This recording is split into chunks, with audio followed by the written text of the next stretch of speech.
Recording now. 1 second. I'm just going to tag the video, but I do think we're live.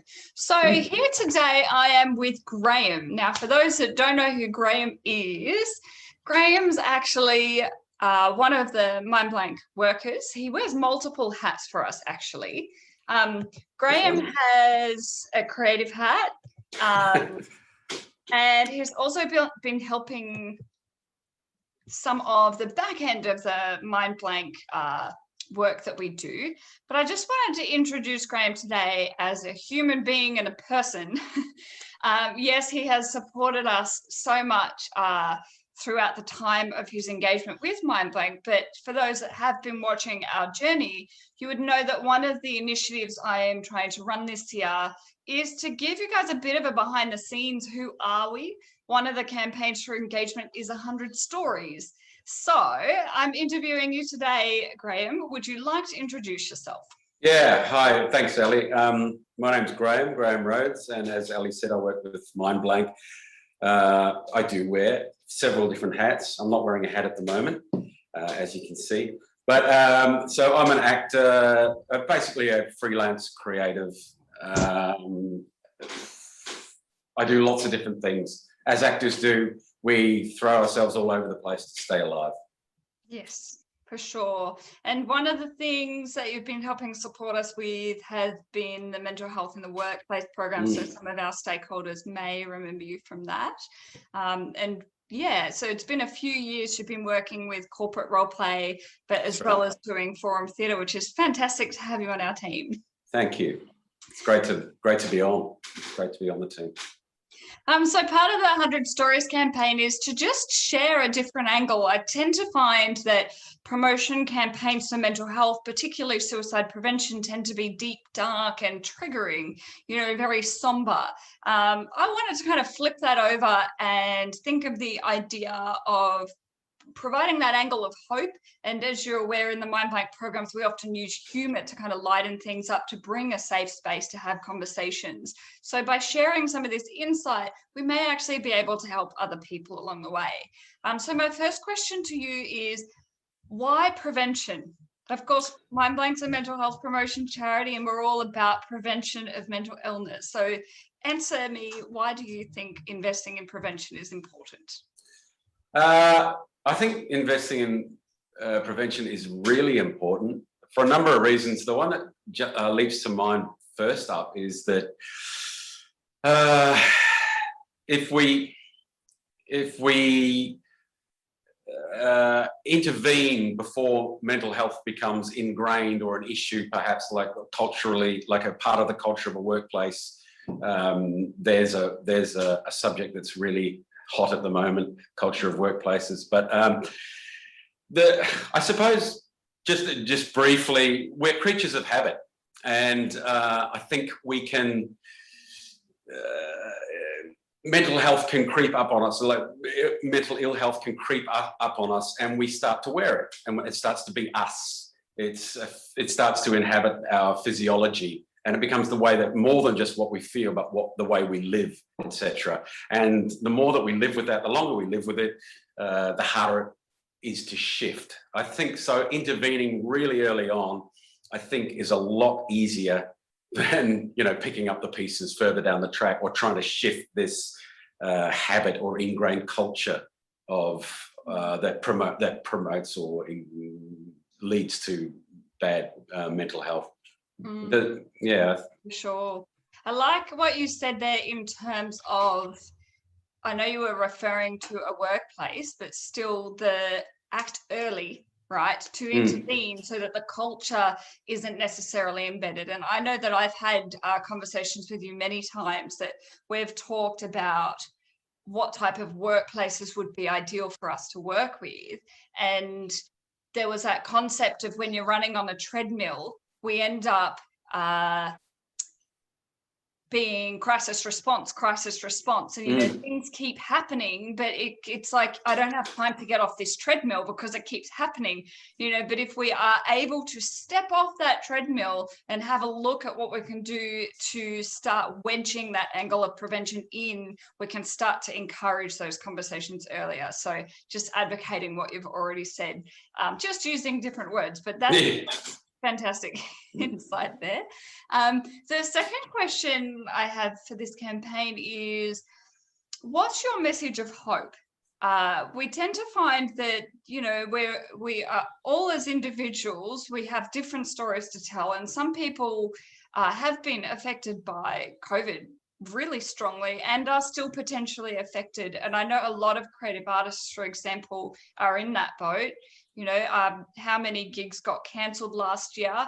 Yes, there was some work around. Yes, the world is getting back into practice, but then there's still events coming on and going off. And, you know, there may be a bit of a lack of consistency or even like financial control. So just in your own words, what's your message of hope? If there's someone that needs to hear a message of hope right now, what's some wisdom you could share?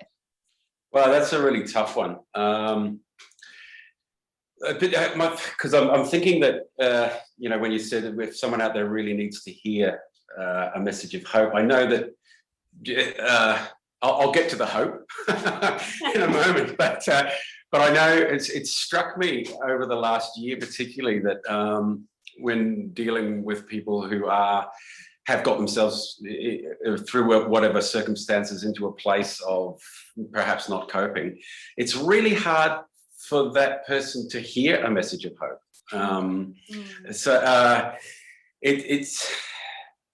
something that, you know, that I've really struggled with what we do and we're working on intervention, so we're not at that place, but I know dealing with people, I've also dealt with people who are really a long way down the track with it, and it's really hard to penetrate that because, as I say, you know, you're in this place where you're not ready to, or maybe even don't want to listen to hope. But what can I say? What can I say to get through that? I mean, I've been around for a while, and you know, I've been through depression and other situations, and I know how dark it is in that place. I think the message, there's a couple of messages that everything passes that I know, and that doesn't help if you're stuck in this thing. It's like, you know, you want it to end now, you want to climb out of it, so everything passes. The world, it's really easy when we're in a time like now where it just feels like this is life and this is what it's always going to be, but it's not. Things move on really, you know, really quickly. We look back and go, oh wow, you know, it's past, it's gone. The other thing is that we live in a time, and in this country, let's say, let's just talking about that, where the awareness of mental health is growing, is really growing. Government's responding with a lot of fund, putting a lot of funding into mental health, or, you know, never enough, but people are talking about it more because more people are experiencing it, so you're not alone in that. And there's a lot of ways that you can reach out, and that's what I'd say. Like there's so many opportunities where if you can find the resilience inside that place where you're really struggling to just reach out, there's so many places and resources to reach out to. Hope. There is hope, but you know, there's a reason I feel weird saying that, because I know when you're in that place, you can't hear that. That's why I sort of struggle with that a bit.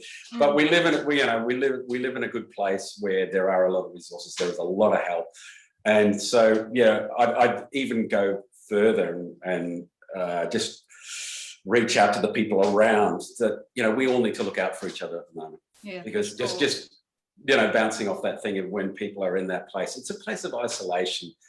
Sometimes we need to reach into that rather than that person reaching out of that. For sure. I want to just zone in on that, what you just mentioned in terms of sometimes when you're inside it, like if there's a deep depression, that's the last thing you want to hear is someone going, yeah, there's hope at you, right? Yeah. But I tend to find that one of the hardest things being a supporter in those times is the individual needs to want help, right? And so until they're ready for that pinnacle moment that they're ready to accept help, as that bystander, all we can do is continue to kind of like encourage it, or just be there for that moment that they may be ready in that 1 second where you've got the type of lifeboat for them. And sometimes all it takes is a conversation to kind of crack that ice to get that conversation going. But I do hear you, it is really hard to support someone in that time of need if they don't want help, and there's instances sometimes where we as individuals have to then seek our own help, because it feels like when you've got someone in your direct network or a loved one that's going through something that's kind of not ready for that shift yet, you need to take care of and support yourself in the time being. So it is certainly an individual's journey. Really. It can be really hairy, and I guess that's the final comment that I'll end this interview on is for anyone that is in a position where they are acting to do early intervention, so hosting conversations to guide people to help, it can feel weird sometimes, if that makes sense. Like, you have that conversation and you hope for the best, but you don't always know what else is going on or whether they're actually taking those action steps. And yeah, I'll just reiterate that it's so important that we continue advocating, checking in on them, expressing that you're worried and concerned, offering that support, offering those resources, just in case it's that moment that they are ready for additional help to intervene. Yeah, absolutely. Yeah, I did want to add something, Ali, and just that, and we talk about this a lot during the Mind Blank workshops, but if you are in that place and you do reach out and you do make a contact, it's cannot always be the right contact. So I was talking about resilience before, and if if that happens, then I think it's important to keep looking for what, if you can make a connection with someone or a person, whether it's family or friend or a service or whatever, where you do feel comfortable talking, that's a connection, and that's a really important thing because it's breaking the isolation. So yeah, just that thing of like this, it may not be the first one, don't be discouraged. Yeah. Go around it to the next one. I know government conferences and topics of conversation in the sector have certainly discussed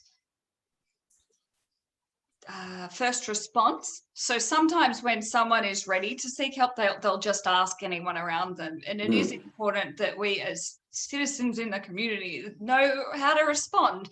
But it's a bit of a gamble. It's a potluck. We hope that the person they've reached out to does know what to do and how to intervene there. But we also have other first responders. Sometimes it could be the community that picks it up. So it could be, a young person could be experiencing mental health issues in the school, or it could be that the New South Wales or wherever people happen to live, police could get involved, etc. And or it could even be going to that local GP, and that's their first response. And there's a lot of research being conducted on these first response moments, because sometimes, if not treated well, could be a very scarring experience, which could lead to disheartened response for the individual that needs help and a loss of hope. So I guess the opposite of that is just the reminder that we are all human, we do get things wrong. Even the system can be quite full up and maxed out sometimes, so even the system can get it wrong, so I'll just advocate that absolutely we have to keep going, and that first person you may not gel with, and keep your eye out for other people in the community that you can continue those conversations with, because it may not always go down well. You can go through your entire phone and no one's going to pick up sometimes. That's the reality of what we have to deal with. But I will actually just reflect, my final reflection then is there is actually a scene in the story of Dan, which is one of our school shows, that I don't know if you've ever done an intervention on this scene, but it's the very last scene where the character does hit rock bottom and does end up homeless, living in a bus shelter, suffering from addiction, and is depressed and experiencing suicidality. And there is a gesture of help that's given, but it's rejected at that stage. And the sad moment is that they've finally got a proper gesture of help given to them, but it's too late in the process. So it's interesting trying to replay that, because whatever angle you try and come at, from what we've seen in our interventions, is it still ends up being too late for that individual to keep trying at that stage, which really just advocates why we need to keep going with these prevention and early intervention angles. Because if we can get it, as a nice roundabout way to finish your conversation, talking about culture in the early stages, if we can start to intervene there a little bit more, we can avoid the downward spirals that some people do face when it comes to their health and well-being. Fantastic. Well, if there's no further comments, I really appreciate your time, and thank you so much for being part of this campaign, Graeme. All the very best to our followers. We look forward to continuing to introduce some of our team and more stories as we continue going through the year. Fantastic. All the very best. See you soon.